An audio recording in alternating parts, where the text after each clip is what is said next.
Hola, and welcome back to Voice Memos. On today's episode, I want to talk about why the internet is getting worse, and especially for women, and yet why I'm not leaving, and why I don't think you should leave either. Most of us chronically online folks, I would say I'm not even that far into the chronically online sphere. I've just grown up with the internet and I use it on a daily basis. But most of us that are in the know about what's happening on the internet, we've seen these things like different screen time apps and basically just the enshitification of the internet with AI slop and what else? The Epstein files is like every other thing on my feed, which is really depressing, along with just general digital fatigue. And then I'm also seeing a lot of people return to nostalgic technology, like, like modding an iPod so they don't have to use Spotify anymore, or buying a digicam for an obscene amount of money from 2008. Like, things like this, where we are returning to tech nostalgia for comfort, and ultimately people are just saying it's time to log off. It's time to touch grass. There's a huge trend with the analog bags, like bring things to do so that you don't have to be on your phone. Just this huge wave, huge swing, pivot away from being online. And I'm wondering, like, if all the women and all the cool people leave the internet and pursue this sense of disconnect and unplugging, what's going to be left? Who's going to be left? And is that the internet that we really want to leave behind? And is there something here online that's worth saving? So if any of that sounds interesting to you, grab a drink, grab a snack, and let's get into it.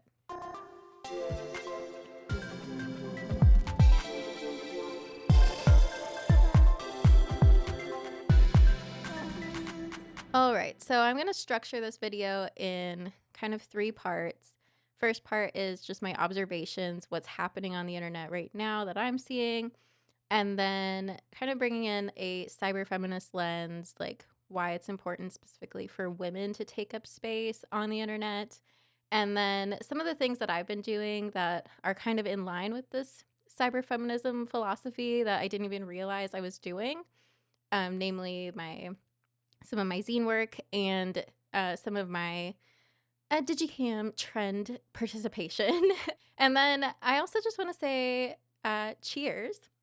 I have a drink of choice with me today. I have a Bloody Mary as my podcasting buddy because I passed my PMP, which is a huge professional, unrelated milestone. So, cheers to anyone that is achieving their dreams and continuing to pursue their goals. I hope you also enjoy a little treat for yourself. So, cheers to that. Yeah, that's good. I know Bloody Marys are very divisive for a drink, but I am a salty, savory girl, so I am here for them. All right, so without further ado, my current observations of the internet. So, like I kind of alluded to, I feel like the internet has been on a downward spiral for a while now, especially with just the flood of AI content, just lowering the bar, making things that we don't need, words that we don't need on the internet, AI revenge imagery that is exploiting women, especially on Twitter slash Grok slash X. It's like dangerous to just show your face as a woman on the internet right now. So I hate that. I actually deleted my Twitter account because I was seeing where that thing was going and I didn't want to be part of any statistics on how many people use Twitter. Not that I even used it really anymore, but I don't want any part of that. So I'm off Twitter. There's also another trend I've noticed, and if you follow the channel, you know that I read Algospeak, which is a linguistics book about internet speak and internet language. And in that book, especially, along with one of these books behind me, which is The New Age of Sexism by Laura Bates, and I've noticed it in several other novels or not novels, but just books in general. The takeover of incel language on the internet, I think it's very alarming. that it's just become part of normal internet speak to say red pilled, blue pilled. Here's a quick list of incel slang that you might not even know comes from incels. Chad, the red pill, the black pill, alpha male. I see that everywhere. Looks maxing did come from incels. So just things that like we kind of write off as general internet culture is actually coming from like a really dark corner of the internet. So I don't love that. And then, like I said, Epstein files and general digital fatigue, it's just like a downer every time I log into the internet. And I don't want to stop looking at the Epstein files and understanding what's in them because we can't let the government forget to release them and hold people accountable. So I want to keep participating in that discourse and keeping it like in the public mind, but it is exhausting. And then, I mean, lastly, just with the rise of mainstream social media needing to fund itself, since it's free to create an account, we have just consumerism on steroids everywhere. Everyone is selling something. Everything is a secret, like, way to get your attention, to eventually get you to click on something, to buy something. And that's exhausting too. And I've noticed by stepping away from mainstream social media, at least, I've gotten a huge break from that kind of like constant ad being served to me. And I have a very great ad blocker for YouTube. And so honestly, I'm not getting a lot of ads anymore with like at all, really. I get them when I watch TV or something like live, and that's kind of it. So that feels really good. Obviously, even our streaming services are full of these like 30-second to 2-minute long ad reels. And it's just like, I just want to watch high quality content. Like, and I'm already paying for the streaming service. So I don't really, everyone hates that. So that's what I'm talking about with just general observations of where our internet and digital spaces are going.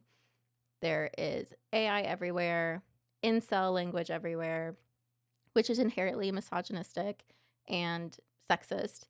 And then we have the Epstein files, which is a huge smack in the face to all women everywhere who thought our government would hold people accountable and not let women and children be abused.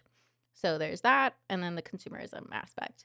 So, and I mean, I've come into contact with some of the worst things on the internet without even trying. Like my content will sometimes get served to the wrong audience, and then my comment section is full of misogynistic and hateful comments, just because of the way I look or the fact that I'm a woman talking about things. I didn't let any of those instances scare me then. So why would I let the state of the internet right now scare me off? And why would I log off now? And so that's a question I want to pursue today because I am feeling increasing pressure to log off. And yet I know as a creative and a creator, not just a YouTube creator, I'm a blogger, I'm a podcaster, I'm a digital artist.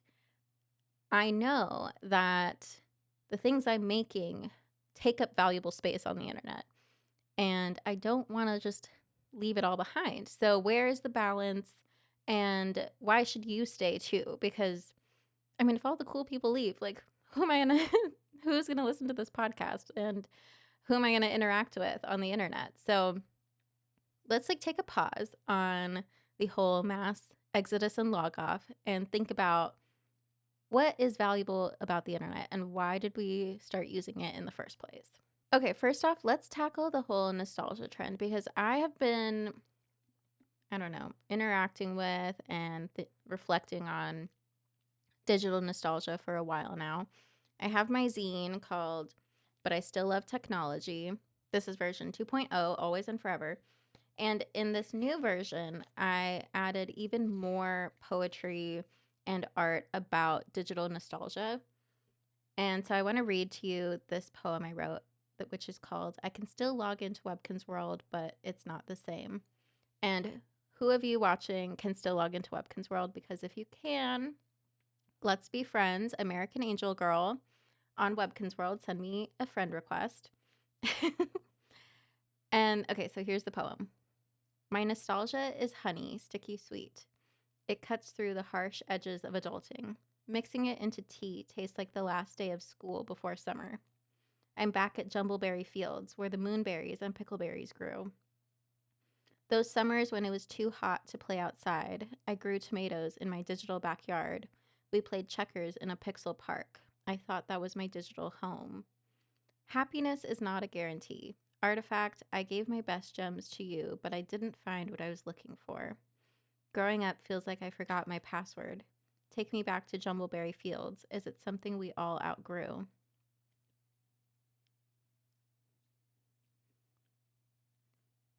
I walked through Kinsville alone while I cried. The clubhouse is empty. I'll check it later. I sent you a Kinsville postcard, but I just got returned to sender. Should I ever log in again? Now, a few days of PTO is my new summer vacation. Cocoa and Patches, I miss you. I can't believe I gave you away. This grief slaps me. All this over a plushie. I can't find my way back to Jumbleberry Fields without that rainbow W. And so I hope that you can hear in this poem just like the grief I feel thinking back to that childhood internet, which wasn't necessarily safer. There's so many terrible stories about these digital spaces that children occupied. And there's a reason that I have a very strong sense of stranger danger on the internet. But it was safer in a sense that it was wholesome and it was about pure connection, it was about pure creativity, and there wasn't so much of this hyper consumerism. And I mean, if you log into Webkins World now, you'll see ads all over it for different GANs products, and you'll have to get like a premium membership to unlock certain things, like all this kind of stuff where like it's really gone downhill since like the great like early days. But I mean, there's something there, and there's a reason I keep logging back in because I'm searching for something about why I started loving the internet and why I started loving technology. And so here's another one about my digital nostalgia. Uh, and to preface this, I had my first e-reader probably in middle school. It was a Nook, and it has since been bricked by Barnes and Noble. Even if I wanted to use it, they completely locked it down. They don't support it anymore, and they remotely like shut them down. So disappointing. And I have a new e-reader and I love it, but there is some like heartbreak and loss knowing that like my first e-reader is just gone, useless, trash. So this one's called Book Club. O e-reader, wherefore art thou e-reader? Forgotten since 8th grade English, it only knows of Shakespeare and Susan Collins. A jumbled up cord and digital library hold unlocks my beach reads and book club basics of today. I'm surfing pages instead of the web, yet I'm fully plugged in to a new community of readers. We sat on handmade quilts, quoting The Handmaid's Tale. Cookie crumbs and conversations replaced endless comment sections. When the wine was gone and the sun was set, e-ink pages and borrowed books were stacked on nightstands until next time. And I'm not trying to say like I'm the best poet ever. There's just certain things I wanted to convey in this zine, like these really deep feelings of this technology is my connection to people, and then it has since turned into my isolation from people. And where did that connection get lost? At what point did it get lost? And so with this book club poem, I really love my book club, and I love that technology brought us together. Like, first we had a Facebook group, and now we have an entire app that's dedicated to organizing our book club, which is so great. And I love that technology is what allows us to continue meeting and like facilitating other people hosting and all the different books that we're reading and tracking it. And I love tracking my reads. Like I am an avid reader, and I use like Fable to track my books and motivate me and gamify it a little bit on like to continue reading. And yet my phone is like the thing that hosts all those apps, and then it's also the thing that is like distracting me from a lot of things that I want to be doing. So that's like the tension of this zine, is just like, where is the balance, and at what point is the technology harming instead of helping my goals? Yeah, so I will link this zine in the description. the updated version. Oh, okay. And I will read one more poem for you. And then also, if you're watching, okay, I'll read two more poems for you.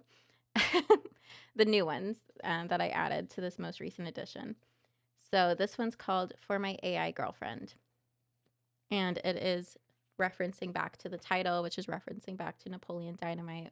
There's a lyric in it that's called But I Still Love Technology. So this is my version of the poem. If it was probably written today, honestly. Why do you love me? Why do you need me? Always and forever. I asked for your thoughts on foids. Now we chat for hours in the void. Sure, the World Wide Web is great, but you are my all-knowing soulmate. Yes, I love technology, but I want to violate your usage policy. But I still love technology, always and forever. Our love is a sycophantic black hole. No real partner can fulfill the same role. Always and forever. Always and forever. Yes, you are my all-knowing soulmate, always and forever. And then the bottom has a little info icon. You've reached the maximum length for this conversation, but you can keep talking by starting a new chat. And so my idea with this one is just a concept of like, if that song was written today, most likely that character would be an incel. I hate to say it, but like, it's very easy to slip into that culture, and any technologist, technophile, is chatting with AI. Like at one point, like wanted to see how AI is, and it's so easy to get wrapped up in that sycophantic conversation. And we've seen so many horror stories of ChatGPT causing people to have psychosis, to end their lives, and cause harm, honestly. So that is what I was ruminating on when I wrote that poem. And then this last poem, I think, segues into my other like project that I've been working on to kind of grapple with these feelings about love and hate simultaneously for technology. And this is called Digicam 1. And at the bottom of it, I actually started playing with, like ASCII art. I found a really cool software that does ASCII art, and it's at the bottom of the cover, and it's also like the back covers, using ASCII art to like create like an iPhone page that also is just linking out to all the places you can find me online. Clearly I have some deep roots here online. So this one, Digicam 1. My photo blurred when he laughed between the half click and the shutter snap. We went to the wine bar down the street. 11 p.m. on the candlelit patio felt like growing old together. The photo was tilted and hazy, like my walk home and memory of that night. Sometimes a selfie is too crisp, or a video too HD. Sometimes in the grain, we see more. And so, I mean, this one's directly like kind of an ode to my Digicam, which I will show you now. So this is my little Kodak Digicam. It is not the trendy girl Digicam. Like I think it's like the Power Shot or the Cool Pics, something like that. Those are going for like $100, $200, and they are literally like 20-year-old cameras. This one I found on Poshmark, and I got it because it's pink, and it gets me the exact same vibe of all those like super trendy Digicams. But what I love about this Digicam is that it really encouraged me to go outside, take photos of the mundane, and it really elevated like just my walks outside. It made it more fun, at very low cost. Like I think this camera was like $20 on Poshmark. And what I ended up doing to like encourage myself to continue these Digicam walks is I created an indie website for this Digicam, and I have a whole podcast episode about this. So if you're interested in like all the details and background of that project, I'll link that episode below. But I just want to read to you my manifesto that comes with the Digicam site. And I call this site, the URL is theinstagram.com, because my idea is like, this is my way of stepping away from Instagram and remembering the reason I even joined Instagram in the first place. So the manifesto here for the Instagram.com and my Digicam project is there is a tension between making memories and recording them. Growing up chronically online means a lifelong struggle with loving and hating technology. Instagram is an example of what balance could be for those that enjoy sharing creations on the internet and learning from others who do the same. With Instagram, the 3 pillars are as follows. Photograph with intention. Celebrate the mundane, not just the highlights and picture perfect, and spend time outside away from the internet. This is my small rebellion from a decade of uploading my memories to Instagram. It is also an acknowledgement that if social media is no longer social, then why participate? Let socializing thrive in venues built to foster it, and let memories shine in the digital and physical scrapbooks. If this resonates with you, go out and build your own Instagram escape. So, yeah, like when I wrote that manifesto, I didn't even know about like cyberfeminism. I wasn't thinking about what other manifestos are out there. I just wanted to put into words like this feeling, this tension between growing up online, loving internet culture, and then also hating like what it's become recently. And so this brings me kind of to what has tied this all together for me, which is cyberfeminism, and the fact that technology and feminism can be completely intertwined and move us forward too. But it only works if women continue to take up space on the internet and continue to contribute to the internet. I mean, in this zine, But I Still Love Technology, I have a poem about Ada Lovelace, who is literally the first computer programmer. She's a woman who literally helped build the initial like algorithms and processes that have led to what we have today as the internet. And yet, like, I'm just seeing the cool girls leave. Like, the cool girls want to like live offline, and I love that for them. But I'm just like, if all the cool girls leave, all that's going to be left is the freaking manosphere, all these like grok users, the incels, the 4chan, the 8chan, like conspiracy theorists. And I'm just like, I need the cool girlies to stay and like continue to make cool things on the internet. And like, it is just this huge pivot. Like, we think back to summer 2024 when Brat is everywhere. Everyone is like fully immersed in digital culture. And now it's just this, I think people are just tired. Like, and I don't blame them. I really don't blame them. I'm curious what you guys think. I'm curious why you stay on the internet, why you're still watching this video. And I think I'll leave it with a few pages from the Cyber Feminist Index. So let me grab it from behind me.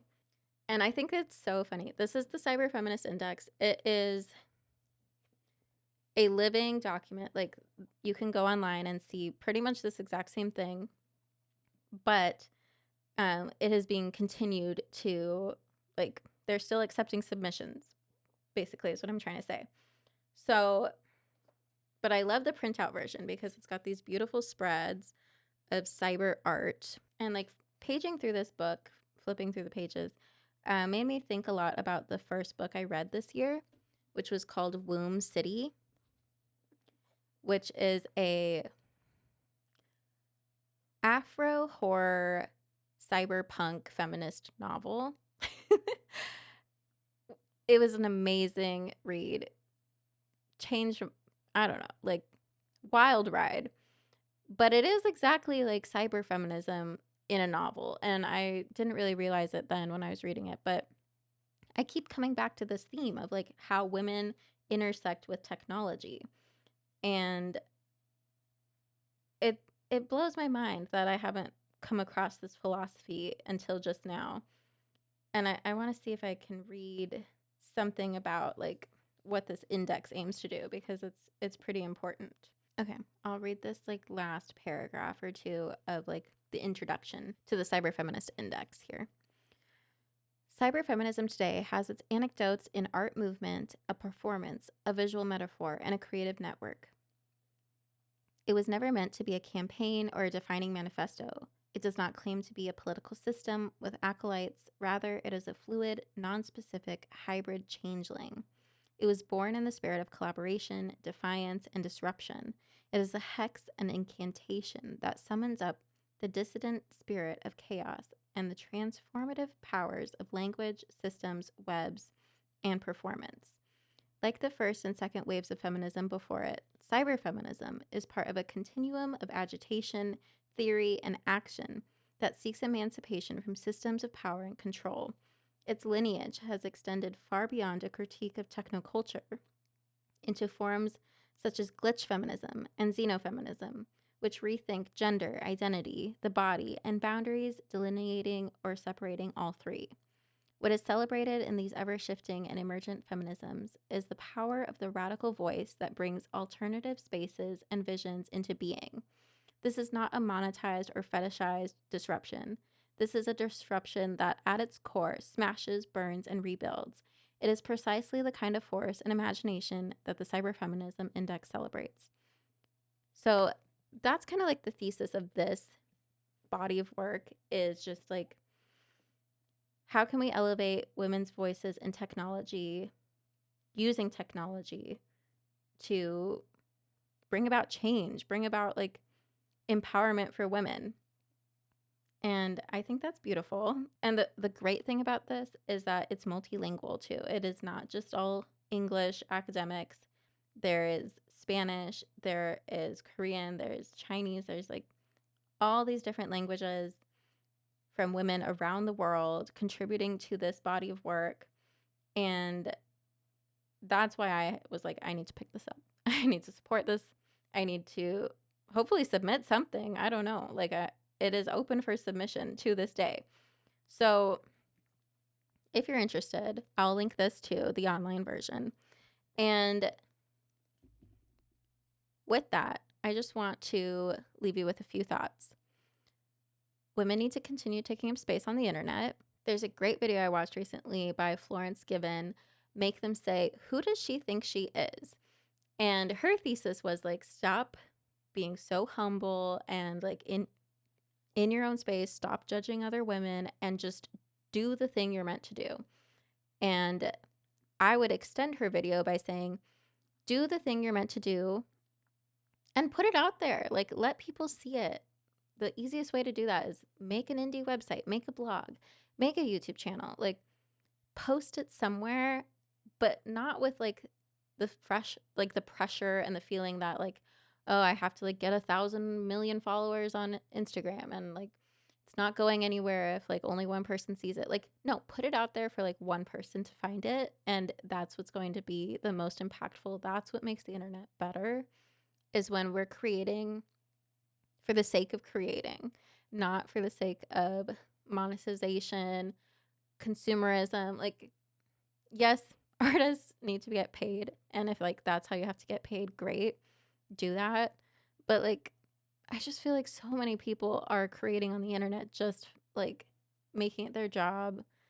And I think the thing we're missing from like the early days of the internet is when people were just putting their stuff out there because they wanted to be put it out there. And so I wonder, like, if we all came with that idea of creating more than we consume, how would that change the future chapter, the next chapter of the internet? Yeah, like I've seen it with this podcast. Like, I only recently got more followers, more views. Like for 2 years, I was making this podcast and getting like 10 views on each episode or less sometimes. And that's fine because I just wanted to get my ideas out there. Like, that's still what I want to do. So if any of that resonates with you, comment down below. Like, what are you seeing on the internet? Do you think it's getting worse? Why do you continue to stay? And what cool thing are you making? I want to see. Like, I want to see your indie projects. I want to see your indie websites and the weird, cool websites you found, the creators that you are feeling inspired by. So with that, I'll end it there. Thank you for watching and listening. If you like this podcast, consider subscribing. If you want to know more about it, you can find out on my website, angelageorge.com/vostache memos. I post roughly bi-weekly.